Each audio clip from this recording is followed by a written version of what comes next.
அத்தியாயம் 11.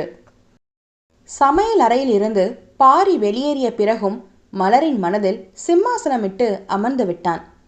அவனது அக்கறையின் பலனாய் கவிமலரின் நெஞ்சுக்குள் ஒரு புதிய உத்வேகம் பிறந்திருந்தது. பசியும் களைப்பும் நீங்கி முகம் மகிழ்ச்சி அடைய அவள் மீதமிருந்த சமையல் வேலைகளை பம்பரமாக சுழன்று முடித்தாள். ஜானகியம்மாள் கேட்டபடியே சப்பாத்தி குருமாவோடு 2 வகை சட்னிகளையும் அரைத்து தோசையும் தயார் செய்து டைனிங் டேபிளுக்கு எடுத்து வந்தாள். இரவு உணவுக்கான நேரம் வந்ததும் பெரிய டைனிங் டேபிளை சுற்றி குடும்பத்தினர் ஒவ்வொருவராக வந்து அமர்ந்தனர். ராஜமாணிக்கம் தலைமை நாற்காலியில் அமர அவருக்கு இருபுறமும் ஜானகி அம்மாளும் ரகுநாதனும் அமர்ந்தனர். ரேகா அமுதாவை கூடத்தில் இருந்த தொட்டிலில் படுக்க வைத்துவிட்டு வந்து அமர்ந்தாள். பாரிவேந்தனும் கணக்கு வழக்குகளை முடித்துவிட்டு சாப்பிட வந்தான். கவிமலர் கையில் தோசை இருந்த பாத்திரத்தை ஏந்தியபடி தன் கணவனின் அருகில் வந்து நின்றாள். அவளது கண்கள் பாரியை பார்க்கும் போதெல்லாம் சமையல் அறையில் அவன் செய்த அந்த குறும்பான செயல்தான் நினைவுக்கு வந்து அவளது இதழ்களை சிரிப்பில் மலர வைத்தது. பாரி அதை தற்செயலாக கவனித்தாலும் முகத்தில் எந்த சலனமும் காட்டாமல் விரைப்பாக அமர்ந்திருந்தான். மற்றவர்களுக்கும் பரிமாறிவிட்டு பின் பாரியின் அருகே நின்று அவன் என்னென்ன விரும்பி சாப்பிடுகிறான், அவனுக்கு சட்னி பிடித்திருக்கிறதா, எவ்வளவு சாப்பிடுவான் என்பதையெல்லாம் கருத்தாக கவனித்து கொண்டாள் காதல் மனைவியாக. தேங்காய் சட்னி அப்படியே இருக்க தக்காளி சட்னி தான் விரைவில் அவன் தட்டில் இருந்து காலியானது. அதை குறித்து கொண்டவள் அடுத்த தோசை வைக்கும் போது கூடவே தக்காளி சட்னி மட்டும் சேர்த்து பரிமாறினாள். அப்போது ரகுநாதன் தன் தட்டை நகர்த்தி வைத்து மலரை பார்த்து மிகவும் நயமாக பேச தொடங்கினான். இன்னைக்கு கோவில்ல உனக்கு ரொம்ப அலைச்சல் இல்லை, ஆனாலும் வீட்டுக்கு வந்து இவ்வளவு சீக்கிரம் சமையலை முடிச்சிட்டியே, சூப்பர் தான். ஆனால் எனக்கு சாதாரண தோசையை விட முட்டை தோசை தான் ரொம்ப பிடிக்கும். அதனால் உனக்கு சிரமம் இல்லைனா 2 முட்டை தோசை போட்டு எடுத்துட்டு வாமா என்று பாசாங்கு செய்தான் ரகுநாதன். ரகுநாதன் அப்படி பேசியதில் வெளிப்படையாக பார்த்தால் எந்த ஒரு அதிகாரமும் இல்லை. ஒரு அண்ணனாக தன் தம்பி மனைவியிடம் உரிமையோடு கேட்பது போலத்தான் இருந்தது. அதனால் அங்கே அமர்ந்திருந்த பாரிவேந்தனுக்கு அது தவறாகவோ அல்லது அவளை வேலை வாங்குவது போலவோ தோன்றவில்லை. வீட்டில் எல்லாரும் கேட்கறத செஞ்சு தரது தானே முறை என்று அவன் சாதாரணமாகவே நினைத்து கொண்டான். மற்றவர்கள் மலரிடம் எப்படியெல்லாம் நயமாக பேசி தங்களுக்கு சாதகமாக பயன்படுத்தி கொள்கிறார்கள் என்ற யதார்த்தம் அந்த வெள்ளந்தியான பாரிக்கு அந்த நேரத்தில் புரியவில்லை. ஆனால் ரேகாவுக்கு ரகுவின் நோக்கம் புரிந்ததே. அதனால் அவள் மறைமுகமாக சிரித்து கொண்டாள்.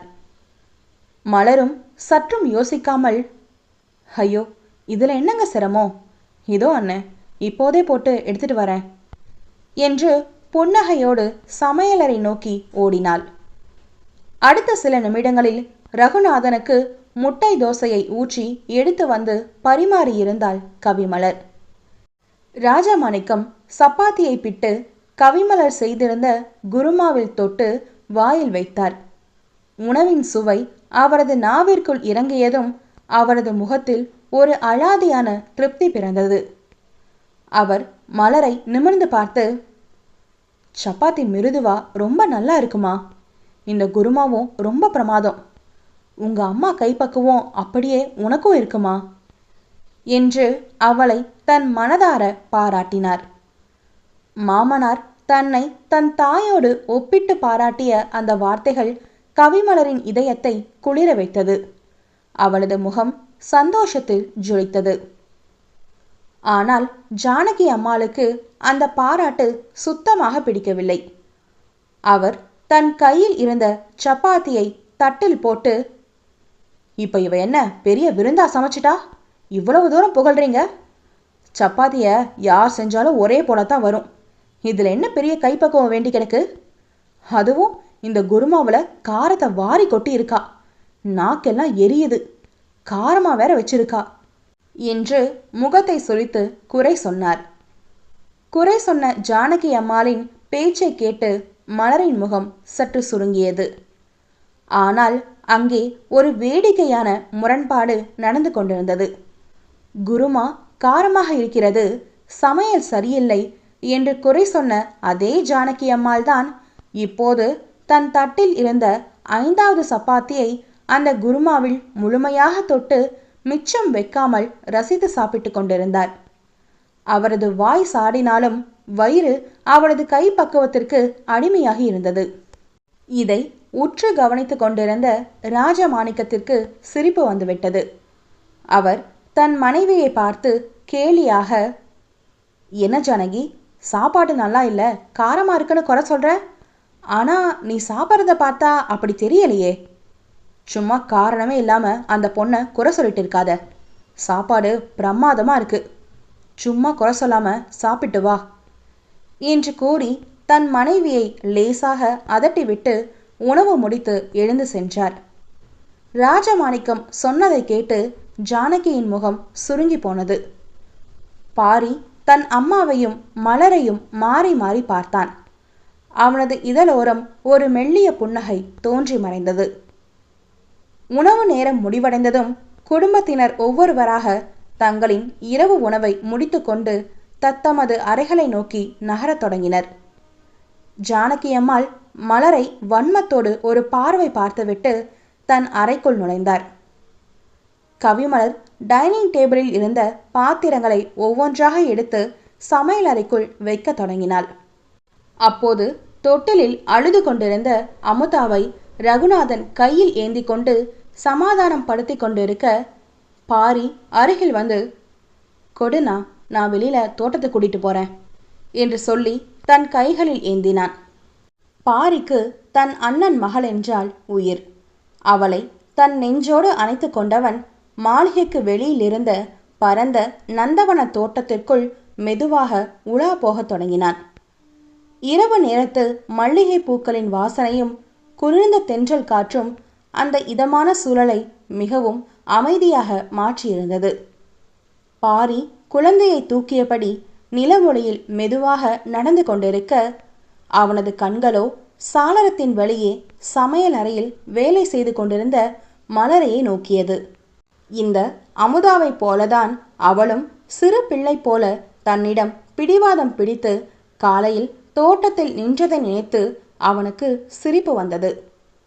அப்போது அமுதா மெல்ல கண் அயரவும் அவளை தூக்கி கொண்டு உள்ளே வந்தான். வரவேற்பறையில் இருந்த தன் அண்ணன் ரகுநாதனிடம் குழந்தையை பத்திரமாக ஒப்படைத்துவிட்டு நேராக தன் அறைக்கு சென்றான். அதே நேரம் சமையல் அறையில் இருந்த பாத்திரங்கள் அனைத்தையும் கழுவி வைத்து மேடையை துடைத்து சுத்தம் செய்யும் வேளையில் கவிமலர் தீவிரமாக இருந்தாள். அப்போது கூடத்து மேஜை மேல் இருந்த ஜானகி அம்மாளின் கைபேசி சத்தமாக ஒலிக்கத் தொடங்கியது.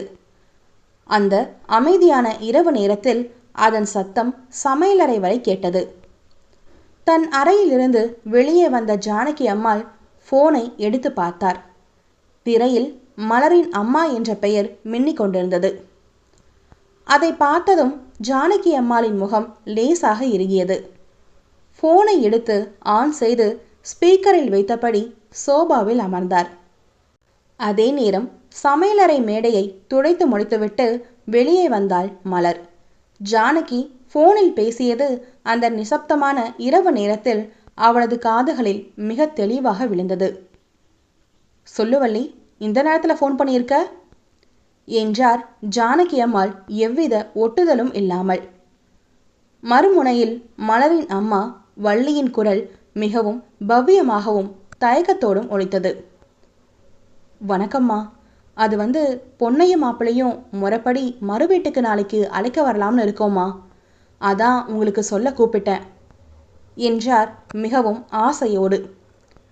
கூடத்தின் ஓரத்தில் நின்ற கவிமலர் தன் அம்மாவின் குரலை கேட்டதும் அப்படியே சிலையாக உறைந்து போய் நின்றாள். அம்மாவின் குரல் கேட்டதும் இப்போதே அம்மாவை காண வேண்டும் என்ற ஏக்கம் வந்துவிட்டது அவளுக்கு. ஆனால் அடுத்த நொடியே ஜானகி பேசிய வார்த்தைகள் அந்த சந்தோஷத்தை சுக்கு நூறாக்கியது.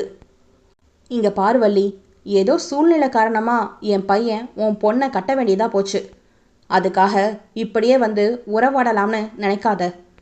என் மகன் பாரியோட தகுதி என்னன்னு உனக்கு தெரியுமா? என் பையன் வந்து தங்குற அளவுக்கு உங்க வீட்டில் அப்படியே வசதி இருக்கு. கூரை வீட்டில் கொண்டு போய் என் மகனை உட்கார வைக்க பார்க்குறியா? அதனால இந்த மறுவீடு சடங்கெல்லாம் ஒன்றும் தேவையில்லை. ஃபோனை வை என்று எந்த ஒரு இரக்கமும் இல்லாமல் கராராக சொல்லிவிட்டு ஃபோனை துண்டித்தார் ஜானகி அம்மாள். ஜானகி அம்மாள் பேசிய அத்தனை வார்த்தைகளும் கவிமலரின் நெஞ்சில் ஈட்டி பாய்ந்தது போல இருந்தது. தன் தாயை அவரது எளிய சூழ்நிலையை காட்டி ஜானகி அம்மாள் இவ்வளவு கேவலமாக பேசியதை அவளால் தாங்கிக் கொள்ள முடியவில்லை.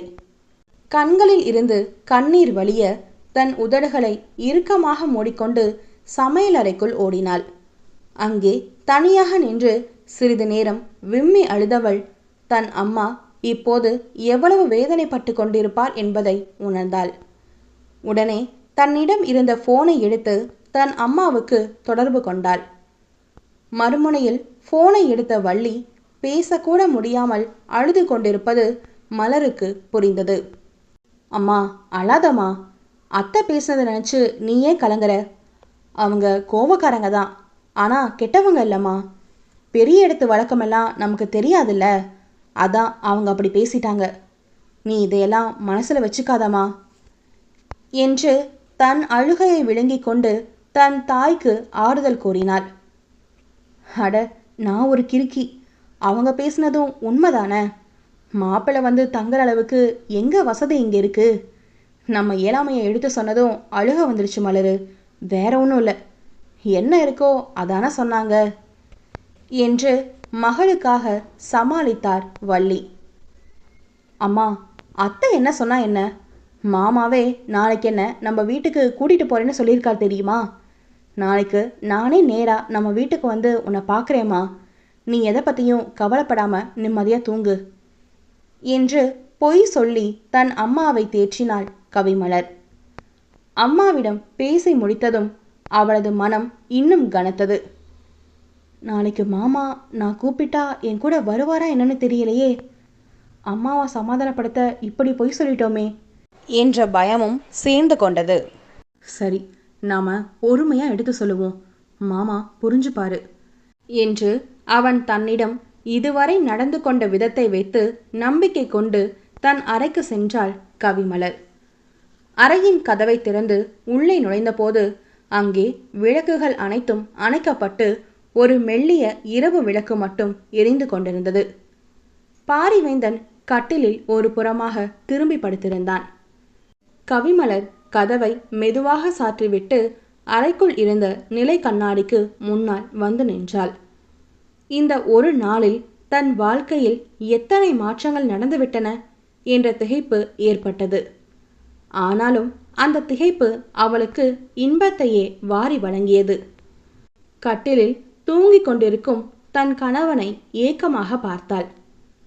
இன்று மல்லிகைப்பூ வாங்கி தந்தது, தோப்பிலும் சமையலறையிலும் காட்டிய அக்கறை எல்லாம் மீண்டும் இன்புற நினைத்து பார்த்தவளுக்கு நாளை மறுவீடு விஷயத்திலும் அவன் தன்னை கூட்டிச் செல்வான் என்ற நம்பிக்கையை உறுதிப்படுத்தி கொண்டாள். பின் கவிமலர் தன் நகைகளை கலற்றி வைத்துவிட்டு அறைக்குள் இருந்த குளியல் அறைக்கு சென்று வேலை செய்த களைப்பு நீங்க குளித்துவிட்டு வந்தாள். இப்போது எளிமையான ஒரு பருத்தி புடவைக்கு மாறியிருந்தாள். மெதுவாக கட்டிலின் ஒரு புறமாக வந்து பாரிக்கு எந்த ஒரு தொந்தரவும் தராதவாறு மெத்தையின் ஓரத்தில் வந்து படுத்தாள்.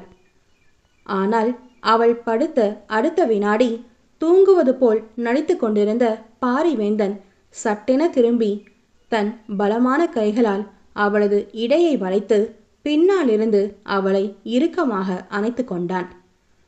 அவனது திடீர் அணைப்பில் கவிமலர் திடுக்கிட்டு போனாள். அவளது ஈரக்கூந்தலின் வாசம் அவனது நாசிகளை துளைக்க அவளது கழுத்தோரம் அவனது சூடான மூச்சுக்காற்று வந்து விழுந்தது. என்னடி, வேணும்னேதான் இவ்வளவு லேட்டா வரியா என்று அவளது காதோரம் தன் காந்த குரலில் மெதுவாக கேட்டான் பாரிவேந்தன். அவனது அந்த நெருக்கத்தில் கவிமலரின் இதயம் படபடவென அடித்து கொண்டது. அச்சோ, அப்படி இல்லை மாமா. சமையலறையில் பாத்திரமெல்லாம் கழுவி வச்சுட்டு எல்லா வேலையும் முடிச்சுட்டு வர்றதுக்கு இவ்வளோ லேட் ஆயிடுச்சு என்று தன் நடுக்கத்தை மறைத்து சமாளித்தாள். பாரி அவளது பதிலை ஏற்றுக்கொண்டவன் போல அவனது அணைப்பை இன்னும் சற்றே பலமாக்கினான். பசிக்குது, சாப்பிடலாமா என்று மென்மையான குரலில் கேட்டான். அவன் சொன்னதை கேட்டதும் கவிமலர் அவசர அவசரமாக அவனது பிடியிலிருந்து விடுபட முயன்றாள். ஆமாம், நானும் டைனிங் டேபிளில் பார்த்தேன். நீங்கள் நைட்டு சரியாகவே சாப்பிடல, ரொம்ப கொஞ்சமாக தான் சாப்பிட்டீங்க. இருங்க, சமையலறையில் இன்னும் தோசை மாவு மீதம் இருக்கு. நான் இப்போவே கீழே போய் உங்களுக்கு தோசை போட்டு எடுத்துட்டு வரேன் என்று பதற்றத்தோடு கூடிய அக்கறையுடன் சொல்லிவிட்டு படுக்கையில் இருந்து எழுந்திருக்க பார்த்தாள். ஆனால் பாரி அவளை போக விடவில்லை. அவளது சேலையின் தலைப்பை பற்றி தன் பக்கமாக பலமாக இழுத்தான். அவனது திடீர் இழுப்பில் நிலை தடுமாறிய கவிமலர் அப்படியே பின்னோக்கி வந்து அவனது அகன்ற நெஞ்சின் மேல் வந்து விழுந்தாள். அவளது கைகள் அவனது தோள்களை பற்றி கொள்ள இருவரது விழிகளும் மிக நெருக்கமாக பின்னிக் கொண்டன. அவளது உச்சந்தலையில் தன் இதழ்களை பதித்து ஆழமாக முத்தமிட்ட பாரி அப்படியே அவளது காதுகளுக்கு மிக அருகில் தன் முகத்தை கொண்டு வந்தான். அந்த பசியை சொல்லல, இது வேற பசி என்று தன் காதலின் அத்தனை தவிப்பையும் குலைத்து ஒரு மோகனமான குரலில் அவளது காதோரம் உரைத்தான். அவன் சொன்ன வார்த்தையின் அர்த்தம் புரிந்த அந்த நொடியில் கவிமலரின் தேகம் அப்படியே சிலிர்த்து போனது. அவளது முகம் நாணத்தால் நிறம் கூடி போனது. பாரி மெதுவாக அவளது முகத்தை தன் கைகளால் ஏந்தி அவளது அதரங்களில் தன் காதலை பதிக்க முன்னே வந்தான். அவனது இதழ்களின் நெருக்கம் இடைவெளியை சுருக்க கவிமலரோ அவனது இதழ்களின் குறுக்கே தன் கைகளை வைத்து தடுத்தாள். அவனோ கடுப்பாக, அவளோ நாணத்தில் படபடத்து போனாள்.